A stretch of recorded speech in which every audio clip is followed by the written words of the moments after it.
Madame, Monsieur, bonsoir et bienvenue à l'émission Black News. Ce soir, nous avons le plaisir et l'honneur d'avoir avec nous deux adorables jeunes filles, un bel exemple d'intégration ici à Montréal. L'une vient d'Algérie, l'autre elle est voisine d'Algérie, c'est du Maroc qu'elle vient. C'est mademoiselle Fadia Bensmaya et mademoiselle Jihan Ajaja. Bonsoir et merci d'avoir accepté notre invitation. Alors, beaucoup de trac pour Fadia, mais j'espère que ça va se dissiper tout au long de cette émission. Alors, Jihan, pour commencer avec vous, vous venez du Maroc, vous vous êtes attaqué à un métier par excellence dit d'homme. Vous êtes étudiante au doctorat en génie mécanique à l'université de Montréal, l'université de Polytechnique ici à Montréal. C'est un métier d'homme dans notre culture, dans nos traditions, dans nos us. Quel a été le déclic? Pourquoi avoir choisi ce métier? Vous êtes une femme, vous êtes arabe et vous êtes voilée. Ben, en fait, ça vient de par mon milieu. Donc, dans le milieu dans lequel j'étais éduquée, il n'y avait pas de différence dans les métiers. Tous les métiers étaient pour tout le monde. Et puis, j'ai été éduquée dans l'amour de la science. Donc, j'ai appris à aimer les sciences depuis un jeune âge. Et on m'a jamais fermé les portes à rien, donc j'ai pas senti ce type de restriction dans ma jeunesse. Donc j'ai pu vraiment prendre le chemin qui me plaisait le plus. Oui, mais pourquoi le génie mécanique? Quel a été le déclic au début? Ben, en fait, j'ai aimé les maths au primaire, j'ai aimé les sciences au secondaire. Ensuite, quand je suis allée au cégep, je savais que je voulais rien savoir des sciences de la santé plutôt. J'étais plus vers les sciences pures. Et j'ai eu des cours de thermodynamique, j'avais bien aimé ça. Donc, je savais un peu que je voulais être ingénieur parce que je savais qu'un ingénieur, en fait, qu'est-ce que ça fait? Ça prend des idées, ça les crée, ça les rend réelles. Donc, je voulais être quelqu'un qui fait de l'innovation, du design, du concept. Donc, j'avais aimé ce métier, puis je me suis lancée là-dedans et ça a fonctionné. Oui, maintenant, après quelques années de recul, je pense que vous avez eu plein de problèmes à gérer, beaucoup de défis à relever. Est-ce que vous pouvez nous parler un petit peu de votre parcours? Ok, donc ben moi j'ai grandi ici. Donc mes parents viennent du Maroc, mais je ne suis pas née ou je n'ai pas vraiment grandi là-bas. J'ai fait mon primaire, secondaire ici, cégep. Ensuite, j'ai fait mon bac en génie des matériaux à l'Université McGill, ma maîtrise en génie mécanique aussi à l'Université McGill. Et c'est ça qui m'a ramenée à Polytechnique pour faire mon doctorat en génie mécanique. Donc, je fais la mécanique des matériaux, c'est surtout les matériaux qui m'ont intéressée. J'avais commencé en fait en génie chimique et puis en ayant un cours sur les matériaux, je suis devenue passionnée de cette matière. Et j'ai commencé à me renseigner là-dessus, j'ai commencé à travailler avec des projets par rapport à ça. Donc, tout ce qui est les matériaux en aérospatial, ça m'avait passionnée. Justement, pour vulgariser un petit peu le terme, la matériaux en aérospatial, ça prend quoi? Donc, en fait, c'est tout. Les matériaux, ça peut être les polymères, les métaux, mais vraiment pour tout ce qui est application aérospatiale. Donc, moi, c'est vraiment cette industrie-là qui m'a passionnée. Ça peut être pour les avions, ça peut être pour les satellites, donc l'espace, l'aérospatial. Pour les drones, elle a dit, on va dire? Non, pas spécialement. Donc, j'ai travaillé avec les revêtements, par exemple, pour les avions. Maintenant, mon doctorat, je l'ai fait sur les trains d'atterrissage pour les avions aussi. Ma maîtrise, c'était les composites pour les satellites. Donc, c'est vraiment tout ce qui est développer des meilleurs matériaux pour les applications de haute performance dont on a besoin pour l'aérospatiale. Tout à fait. Alors, Jihan, en étant une femme déjà qui est issue d'une minorité visible, et puis vous portez le voile, parce que vous savez, le débat sur la charte nationale n'est pas aussi loin que ça. Est-ce que vous aviez des défis particuliers à vouloir surmonter avec cette trinité que vous avez, arabe, jeune, portant le voile, et puis faire un métier d'homme? Ben, c'est sûr que ma personnalité m'aide. Moi, j'ai toujours agi de manière à ce que où est-ce que je décidais que je voulais aller, j'irais. Donc, je fit où je décide de fitter. Et puis, c'est sûr qu'il y a des pressions extérieures qui viennent s'ajouter, par exemple, quand il y a eu ce type de débat-là. Mais en même temps, ce que ça fait, c'est que ça nous montre les personnes qui sont plus ouvertes et les personnes qui le sont moins. Donc finalement, on se retrouve entouré de gens qui ont envie qu'on soit dans leur entourage et qu'on a envie qu'ils soient dans notre entourage. Donc il y a du positif dans du négatif. Mais c'est sûr qu'il faut travailler fort. N'importe quelle minorité, que ce soit une femme dans un métier traditionnellement pour hommes, que ce soit une minorité visible de par la couleur, le genre, l'orientation sexuelle ou autre chose, c'est sûr que quand on est dans un endroit qui est peut-être plus conservateur et qu'on est quelque chose dont les gens ne sont pas habitués, ben, il faut... Qu'est-ce que vous faites à ce moment-là, justement? Ben, il faut faire le contraire de les gens qui démontrent de la fermeture. Il faut montrer de l'ouverture pour justement que les gens puissent découvrir. l'inconnu. Donc, l'inconnu, ça fait peur. C'est comme ça partout dans le monde. Et puis, il faut donner la chance aux gens de découvrir l'inconnu. Oui. Il faut être patient. Parfait. Ben, on va se retourner à vous, Fadia Bensouaya. Je suppose que le stress a eu le temps de se dissiper. Vous faites un métier diamétralement opposé pour ne pas faire dans la confrontation ou dans l'opposition. Vous êtes esthéticienne de formation et de profession. Oui. Vous venez d'Algérie. Vous avez choisi d'exercer ce métier ici. Oui. Pourquoi l'esthétique? Est-ce que l'esthétique, c'est une profession à ceux qui n'ont pas de profession ou tout simplement une profession qui commence par une vocation tout au début, après on raffine par les technicités et la formation adéquate dans ce métier? Allez-y. Ben, au fait, oui, je peux dire que, déjà bonjour. Bonjour. Je peux dire que l'esthétique, moi aussi, j'ai baigné dedans depuis que j'étais jeune. Donc ma mère est déjà initialement coiffeuse. Donc j'ai fait des études comme tout le monde dans le domaine, on va dire, universitaire. J'ai fait des études donc, en informatique et puis j'ai réalisé qu'à un moment donné, ça ne donnait pas. C'est pas ça que je voulais. Donc finalement, on se retourne vers ce qu'on aime dans la vie et essayer d'évoluer dans un domaine qui nous convient le mieux, s'il faut être heureux dans ce qu'on fait. C'est pour ça que j'ai choisi de faire de l'esthétique. Et quel est le profil d'une bonne esthéticienne? Est-ce que tout le monde peut pratiquer ce métier? Je Est-ce pense que c'est une question de formation, c'est une question de vocation, tous les deux Moi, je en même pense temps? que c'est surtout une question de passion. Parce que Oui. tout le monde peut avoir une formation dans quelque chose, mais après, tu te raffines et tu essaies d'affiner ton savoir en essayant de rechercher ce qui te plaît le plus et ce qui plaît le plus à ta clientèle pour pouvoir les fidéliser. Donc, non, je ne pense pas que c'est juste la formation. C'est quelque chose qu'on doit faire quand on aime. Oui. Donc, Alors, je l'ai dit tantôt, vous êtes venu d'Algérie, c'est vrai que ça fait une couple d'années. Ça fait une couple d'années que vous êtes là, mais est-ce qu'il y a une particularité à l'esthétique ici au Canada par rapport aux autres pays? Non, on peut rapporter certaines techniques qu'on connaît de nos pays, admettons, et que l'esthétique, c'est quelque chose qui évolue ici aussi. Donc oui, si on prend les choses qu'on a vues dans nos pays, c'est quelque chose qu'on peut faire évoluer ici aussi. Très bien. Je suppose que vous, de 11 ans de pratique de ce métier, Oui. vous avez vécu des anecdotes, vous avez eu des défis. C'est pas facile de démarrer une entreprise ici. Comment vous avez contourné ces défis? Pour une personne qui nous écoute ce soir et qui a envie d'ouvrir un cabinet d'esthétique, pour ne pas la dissuader, quels sont les bons tuyaux que vous pouvez lui donner? Non, c'est sûr que je vais essayer de la dissuader, comme ça j'aurai plus de clients. Non, c'est pas vrai. C'est pas vrai. Au fait, les personnes qu'on essaie, quand on encourage quelqu'un, moi je prends par exemple l'exemple de mes stagiaires. Je reçois des stagiaires qu'on m'envoie des écoles. Et puis souvent, c'est des gens, admettons, qui ont laissé en arrière leur métier, qui ont laissé dans leur pays, donc que ce soit les pays slaves ou en Russie ou en Europe, whatever. Et admettons, ils vont laisser derrière eux leur métier, puis ils veulent faire de l'esthétique pour gagner de l'argent plus rapidement. Parce que bon, le marché est ouvert, ils se disent je vais faire ça, travailler dans une clinique, je vais gagner de l'argent plus facilement pour pouvoir un petit peu plus être dans le bain. Mais finalement, ils font l'erreur parce que beaucoup essayent de faire le deuil sur leurs anciens métiers. Comme dernièrement, j'en ai une qui était chirurgien-dentiste et elle avait laissé son métier en arrière en me disant je vais faire de l'esthétique parce que ça ressemble un petit peu. Et que non, je lui dis, est-ce que tu as fait le deuil sur ton métier de dentiste? Elle me dit, non, j'ai pas fait le deuil, mais au moins je vais peut-être essayer d'aimer faire l'esthétique. Je lui dis, non, t'es mieux de retourner et de faire refaire ton doctorat en chirurgien pour pouvoir faire quelque chose que tu aimes.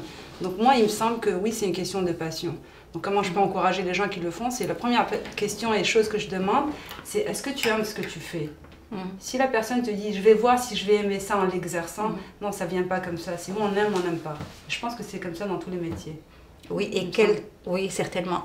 Et quels sont les problèmes auxquels vous êtes confrontés au début? Des problèmes d'ordre administratif? Non, ce n'est pas par ordre administratif, c'est de se faire une clientèle qui est difficile. Oui. Donc quand tu travailles à ton compte et que tu as ouvert, on va dire, ta compagnie, que tu dois travailler à ton compte, la première des choses, c'est que les gens puissent avoir une certaine intelligence émotionnelle avec l'autre individu. Donc vous ne pouvez pas dire aux gens, dès qu'ils arrivent chez toi, ok, moi j'ai la solution pour toi et puis je vais être gentil avec la personne et je vais gagner la cliente. Les gens, ils sont comme pas dupes et puis ils sont pas bêtes. Donc ils comprennent que tu es en train de faire un coup de marketing, ils vont venir une fois, 2 fois chez toi, ils ne vont pas revenir. Donc pour pouvoir être stable et avoir une clientèle de plus de 10 ans, à mon avis, il faut être honnête, Ne pas dire à la fille, je vais te rendre super belle, mais de lui dire, je vais faire mon possible pour t'améliorer. Donc, être quand même assez honnête dans ce qu'on fait. Ne pas dire, je vais te faire tel ou tel truc en esthétique qui va comme être radical et tu verras, ça va disparaître ou ça va... Non, c'est pas vrai. Il n'y a pas de miracle qui existe. Donc, il faut être assez honnête pour pouvoir gagner ta clientèle. C'est les défis qu'on peut avoir. En fait, c'est ça les seuls défis, c'est la clientèle. Tu peux avoir une petite boutique de 1 mètre carré puis faire beaucoup d'argent grâce à ton travail, comme tu peux avoir un gros super spa d'esthétique où tu peux avoir juste 2-3 clients qui arrivent et que tu travailles pas bien et que tu ne reçois plus de monde. En fait, c'est la persévérance et l'honnêteté qui est la clé de la performance aussi. Et la performance. Oui. Jeanne, vous êtes d'accord? Ah oui, Vous avez beaucoup persévéré pour arriver à ce que vous êtes aujourd'hui? Ah, clairement, il faut jamais abandonner. Puis c'est pas toujours joli, ça va pas Oui. toujours bien, mais il faut mettre l'effort qu'il faut pour y arriver. Pourquoi une personne viendrait chez vous solliciter vos services et ne viendrait pas chez une autre personne, par exemple, de votre domaine? Qu'est-ce que vous pouvez offrir de plus? Ben, la compétence et l'honnêteté dans le travail et puis le sérieux dans le travail.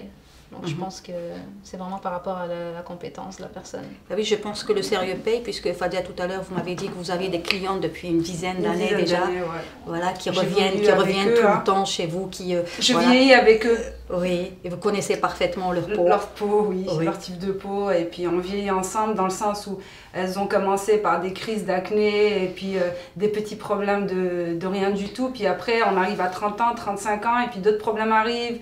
Il y a les aléas de la vie qui arrivent. Donc finalement, on essaie de les accompagner vers leur milieu de travail et tout, de manière à essayer d'améliorer la personne.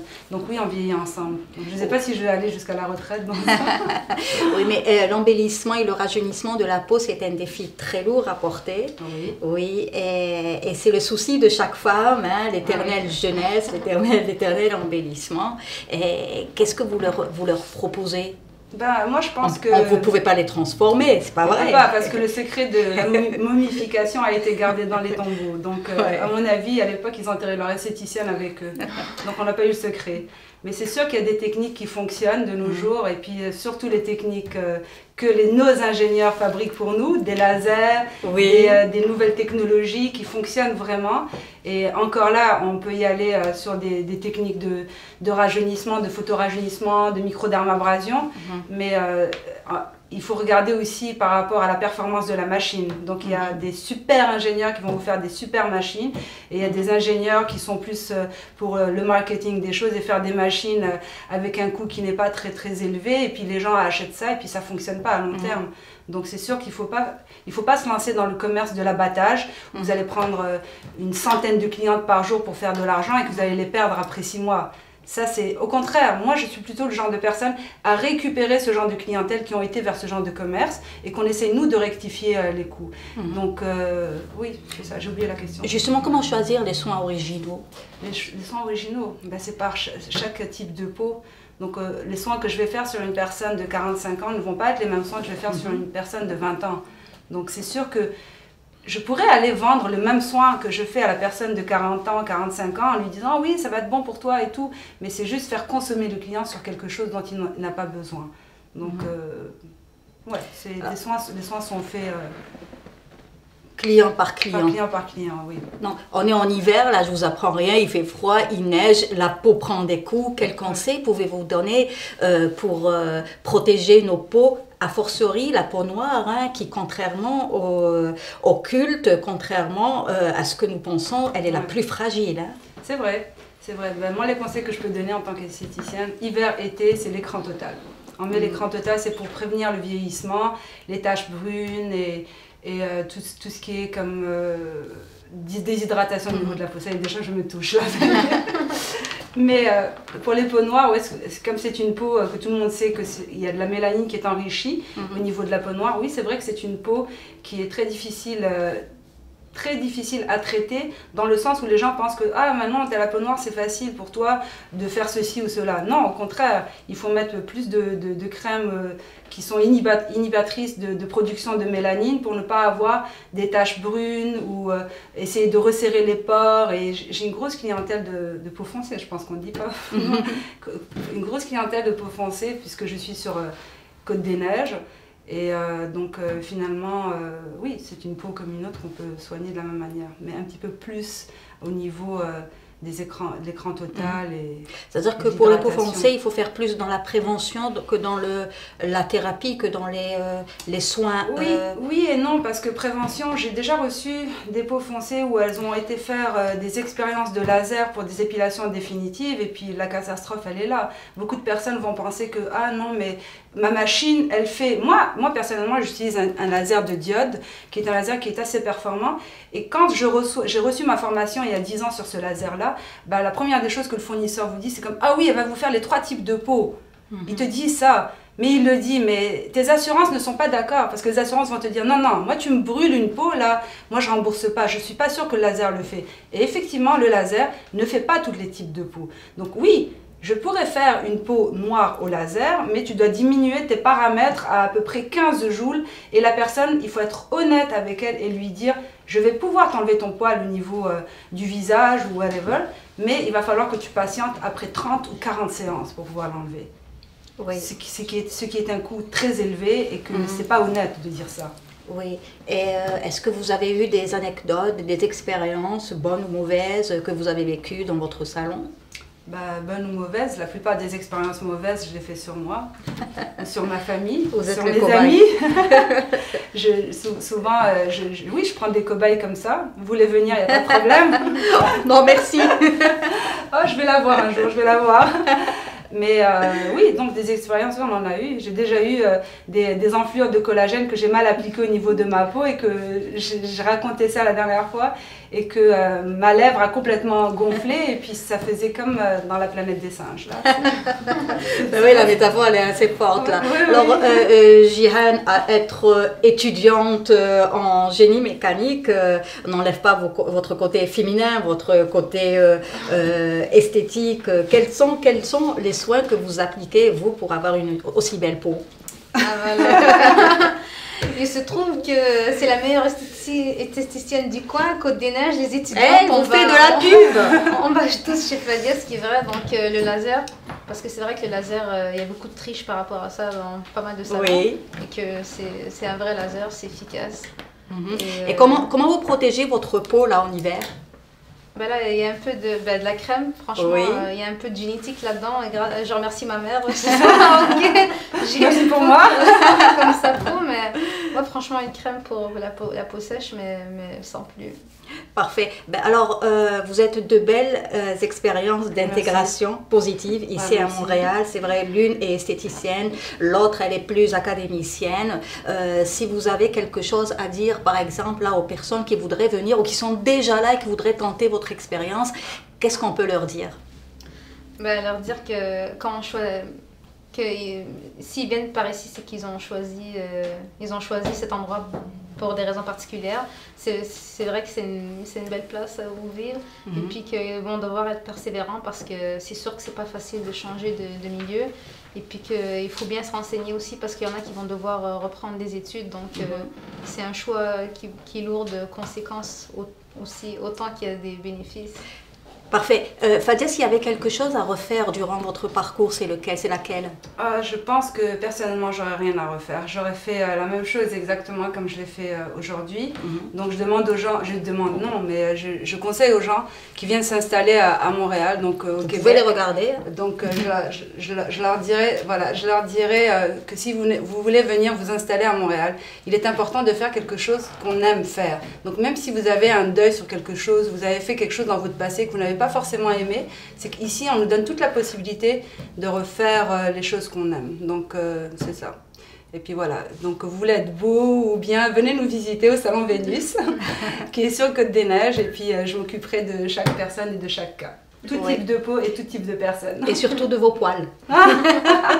Je dirais aux gens donc de venir nous visiter sur Côte-des-Neiges. Donc on est au 56-19 sur Côte-des-Neiges, et puis appelez-nous, puis demandez après Fadia, puis vous n'allez pas être déçus. Voilà. Merci beaucoup Fadia, merci beaucoup Jihan d'être venu. Merci à vous de nous avoir reçus. Avec plaisir, c'était vraiment un plaisir de vous revoir pour la deuxième émission de Black News. On espère qu'on a été bénéfique pour vous et je vous donne rendez-vous pour les prochaines émissions. Excellente soirée.